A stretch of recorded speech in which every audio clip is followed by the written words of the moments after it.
बेटे को डॉक्टर बनाकर मेडिकल कॉलेज खोलना चाहता था मोटेगांवकर। नीट पेपर लीक मामला।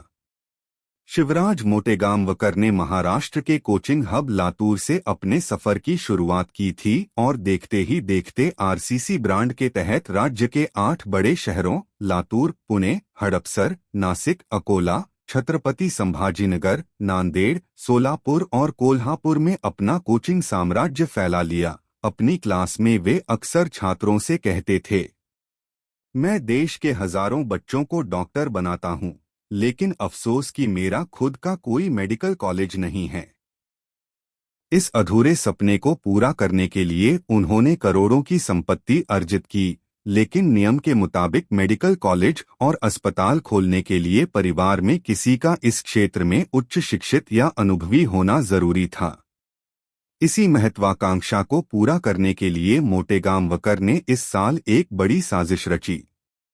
उनके बेटे ने 2026 में ही 12वीं की परीक्षा पास की थी और वह नीट यूजी परीक्षा में बैठा था।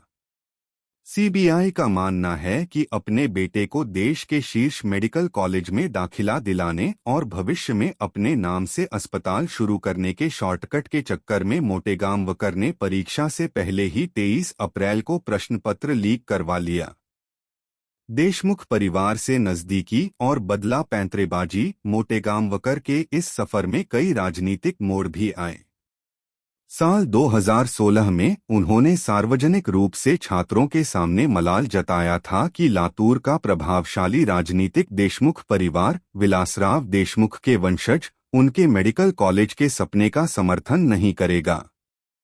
हालांकि अपने आर्थिक और व्यावसायिक हितों को साधने के लिए मोटेगांवकर ने अपनी रणनीति बदली। हालिया विधानसभा चुनावों में वे सीधे कांग्रेस नेता अमित देशमुख के चुनावी मंच पर नजर आए और सार्वजनिक रूप से उनका हाथ थामकर यह संदेश दिया कि वे अपने मेडिकल कॉलेज के प्रोजेक्ट को क्लियर कराने के लिए सत्ता और राजनीति के शीर्ष चेहरों के करीब आ चुके हैं। पैसे को खींचता है पैसा, टैक्स चोरी और ईडी की नजर पैसे। एक साधारण शिक्षक से व्यवसायी बने शिवराज मोटेगांवकर के पास कोचिंग सेंटरों के जरिए अकूत संपत्ति आई। उन्होंने प्राइवेट मेडिकल कॉलेजों में डोनेशन और दाखिलों के सिंडिकेट के जरिए भी आय के नए स्रोत बना लिए थे। यही वजह है कि वे लंबे समय से प्रवर्तन निदेशालय एयू और आयकर विभाग की रडार पर थे।